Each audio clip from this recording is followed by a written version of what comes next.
अब तक आपने सुना कि ऑफिस में आते ही साहिल कपाड़िया को अवनी देसाई की 10 साल पुरानी बेवफाई याद आ जाती है और वो हर वक्त उसे परेशान करना शुरू कर देता है। यहाँ तक कि बिना किसी वजह के वो उसे आधी रात तक ऑफिस में रोक कर रखता है। लेकिन उसे और अवनी दोनों को ही ये बात मालूम नहीं थी कि ठीक उसी वक्त अवनी के बेटे रोहन की तबीयत खराब होने की वजह से उसे हॉस्पिटल में एडमिट करवाना पड़ा था। और जैसे ही अवनी को इसकी खबर मिलती है तो वो तुरंत हॉस्पिटल जाने के लिए भागती है। पर शहर में कर्फ्यू लग जाने के कारण उसे हॉस्पिटल पहुंचने में काफी मुश्किलों का सामना करना पड़ता है। और तब वो साहिल कपाड़िया की नौकरी को छोड़ने का फैसला कर लेती है। किस्मत से उसे दूसरी जॉब भी मिल जाती है।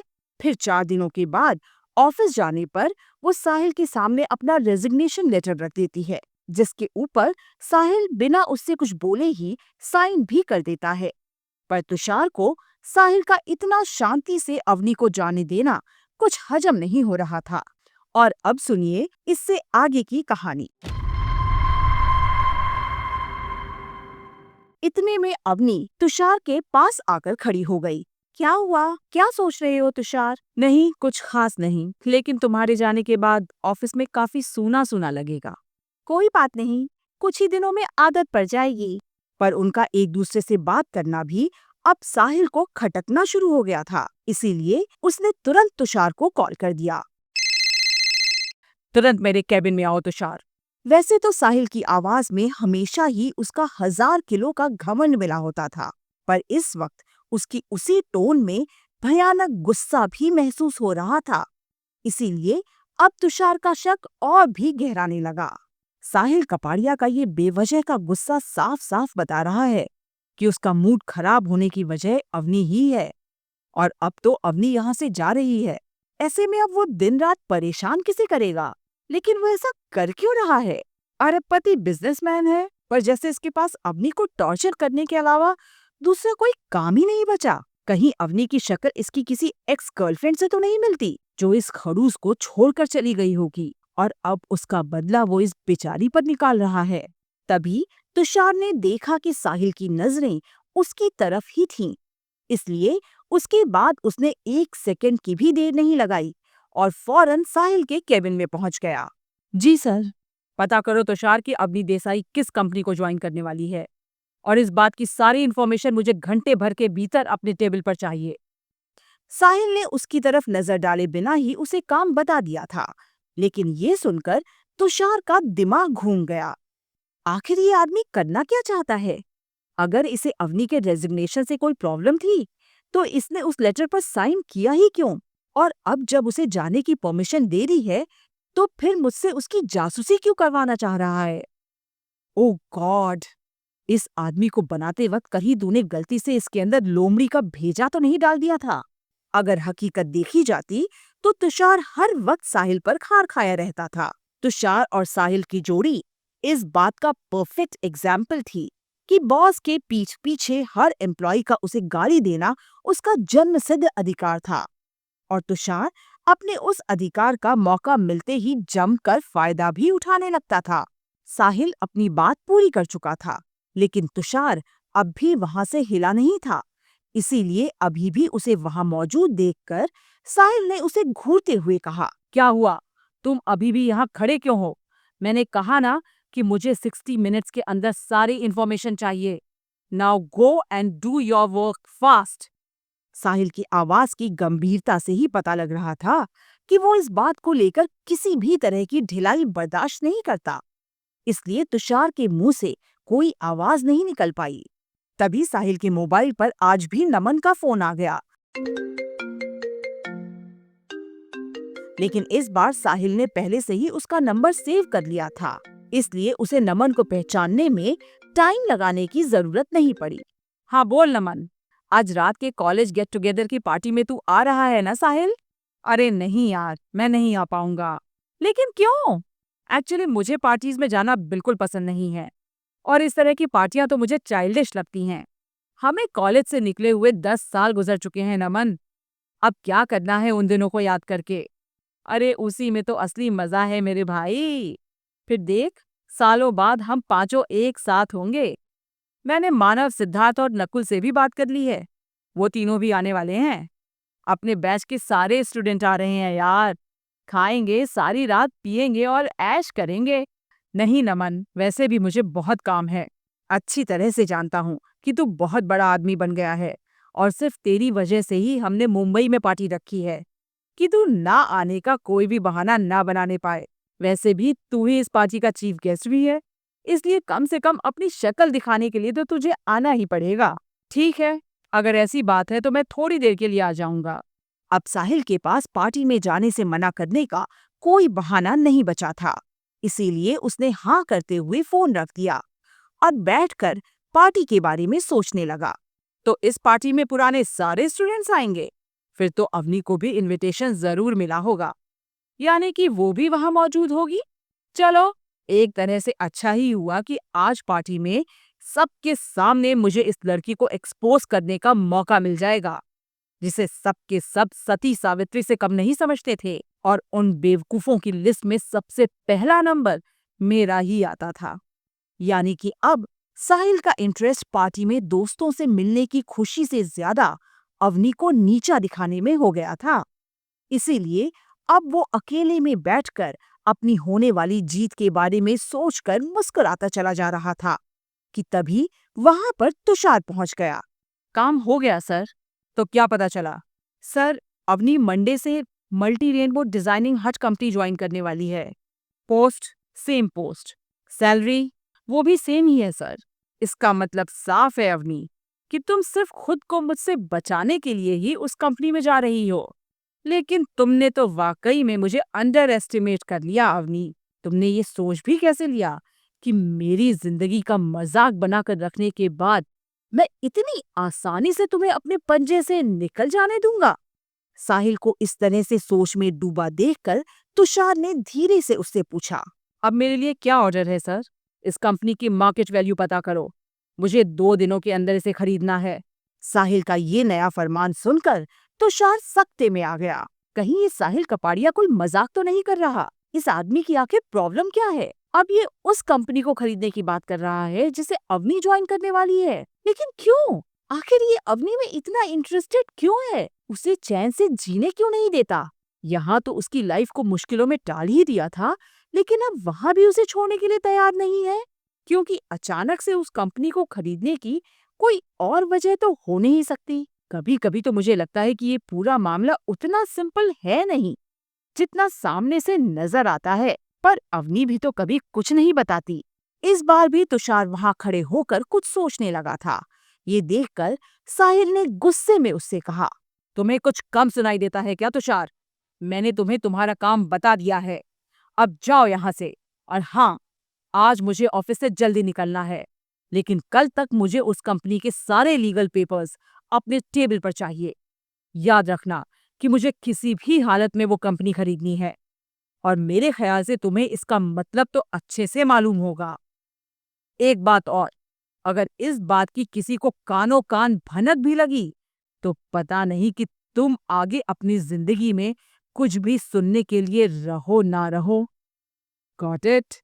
अपनी बात खत्म करके साहिल ने काफी क्रूर अंदाज से तुषार की तरफ देखा और फिर कुर्सी पर से अपना कोट उठाकर वहां से निकल गया।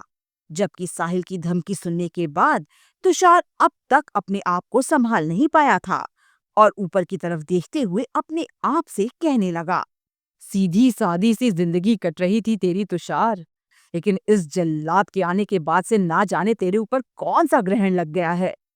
क्या मालूम कि अब कभी तेरे पुराने वाले दिन लौट कर आ भी पाएंगे या नहीं। पर इस बार भी साहिल ने उसे कोई चॉइस नहीं दी थी, इसलिए तुषार अब फौरन ही अपना काम करने में लग गया, क्योंकि एक कंपनी को खरीदने की सारी फॉर्मेलिटीज पूरी करने के लिए उसे सिर्फ 48 घंटों का ही वक्त मिल पाया था। दूसरी तरफ घर पहुंचने के बाद साहिल तैयार होकर टाइम से कॉलेज की गेट टुगेदर पार्टी में पहुंच गया, जहां पर सभी ने उसका काफी गर्मजोशी से स्वागत किया। वेलकम मिस्टर साहिल कपाड़िया, आज आपने यहाँ आकर वाकई में इस पार्टी को काफी स्पेशल बना दिया। सच में साहिल, मैं तो सिर्फ तुमसे मिलने के लिए ही इस पार्टी में आई थी। वाकई देखकर दिल खुश हो जाता है कि हमारे ही क्लास का एक स्टूडेंट आज दुनिया के टॉप की रिचेस्ट पर्सनालिटीज में से एक है। और वो भी वो स्टूडेंट जिसे कॉलेज प्लेसमेंट में हर कंपनी ने रिजेक्ट कर दिया था। इसीलिए तो कहते हैं कि कभी भी किसी को उसके नंबर्स के आधार पर जज नहीं करना चाहिए। जिसे जिस तरह से समझ आ रहा था, वो उसी तरह से साहिल कपाड़िया की चापलूसी करने में लगा हुआ था। लेकिन कॉलेज प्लेसमेंट का जिक्र आते ही साहिल का मूड पूरी तरह से खराब हो गया, क्योंकि जिस प्लेसमेंट की यहाँ बात की जा रही थी, उसी वक्त तो उसकी जिंदगी में आग लग गई थी। खास करके वो दिन जब उसे अवनी के कंधों की सबसे ज्यादा जरूरत थी। उस दिन का एक एक पल साहिल को इस तरह से याद था मानो वो सब कल की ही बातें थीं।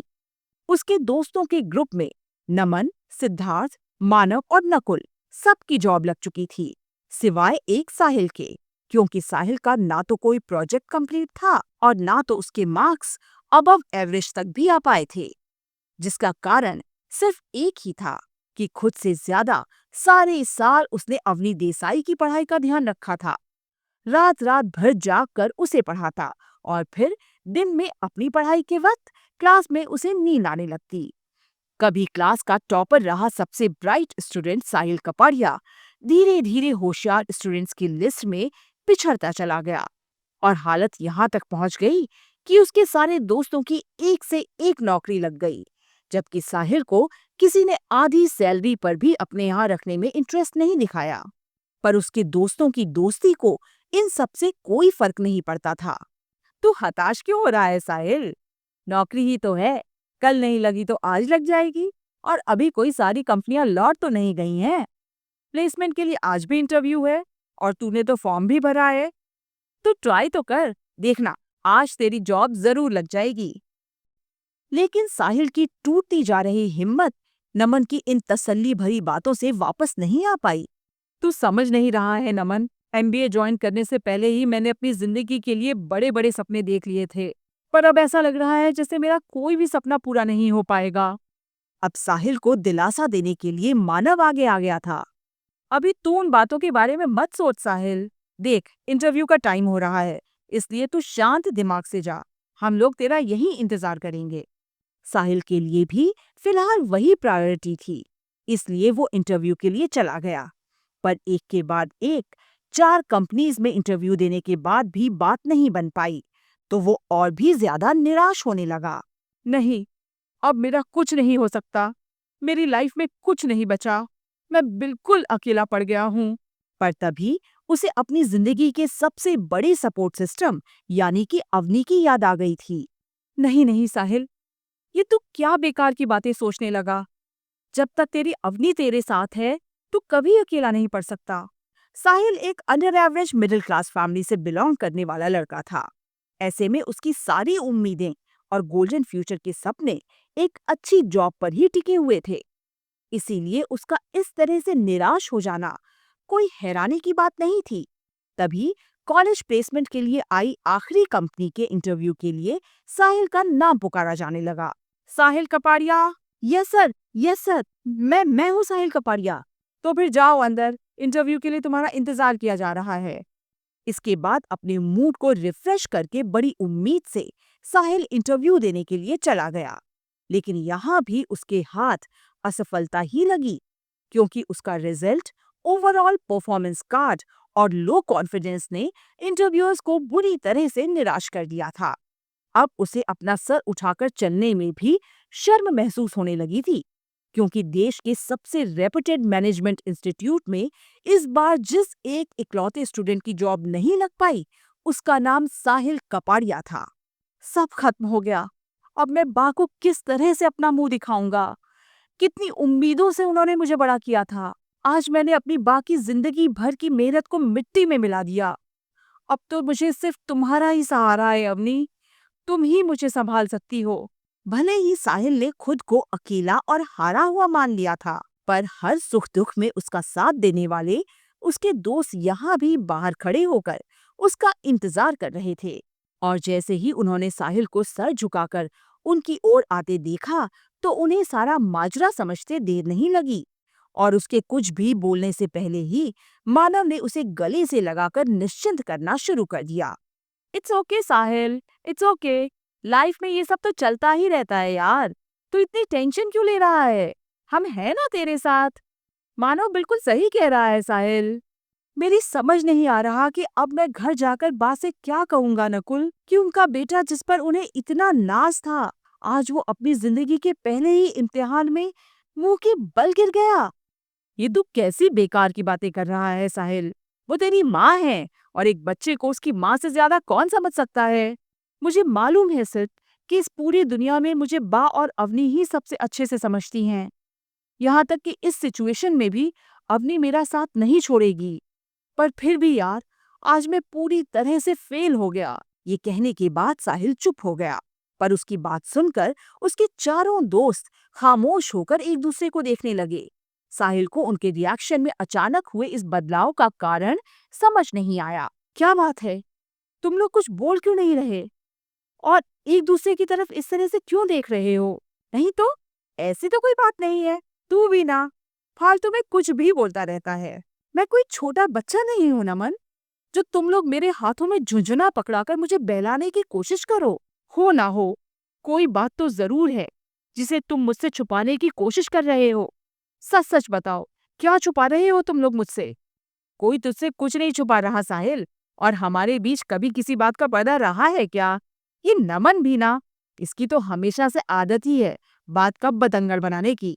लेकिन वो बात है क्या? नमन, जो कुछ भी है बोल दे। वैसे भी मेरा तो वक्त ही बुरा चल रहा है। अगर कोई बैड न्यूज़ होगी तो इस वक्त मैं उसे भी झेल लूंगा। मुझे लगा था कि तुझे कभी भी ये सब बताने की नौबत ही नहीं आएगी, लेकिन शायद किस्मत को कुछ और ही मंजूर था। इसीलिए अब तेरा इस सच्चाई को जान लेना ही सही रहेगा। कैसी सच्चाई? अब तू अवनी को हमेशा के लिए भूल जा मेरे दोस्त, और अपनी जिंदगी में आगे बढ़।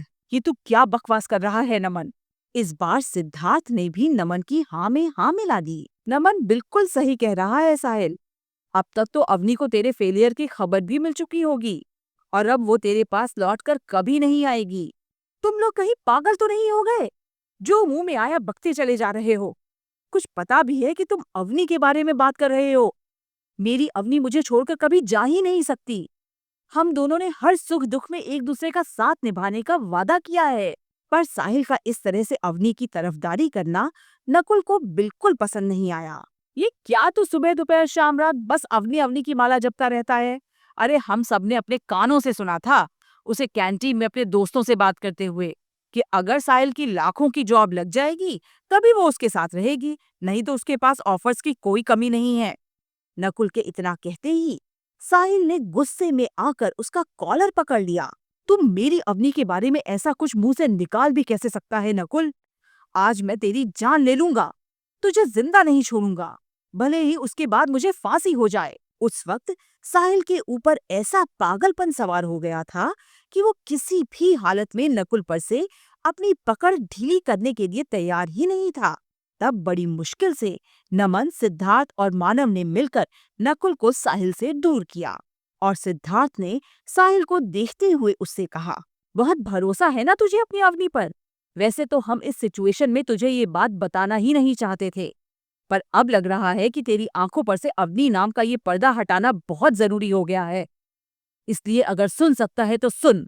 अभी कुछ देर पहले ही तेरी अवनी आई थी यहाँ पर, और जैसे ही उसे तेरे बारे में सब कुछ पता चला तो बिना कुछ कहे ही उल्टे पैर यहाँ से लौट गई। अब एक काम कर, लगा अपनी अवनी को कॉल, देख वो तेरा फोन उठाती है या नहीं। अगर उसने फोन उठा लिया तो हम झूठे, लेकिन अगर उसने तेरी कॉल रिसीव नहीं की तो तुझे हमारी बातों पर यकीन करना पड़ेगा। यार, ये तुम लोगों को अचानक से क्या हो गया है? क्यों तुम लोग मेरी अवनी के पीछे पड़े हुए हो?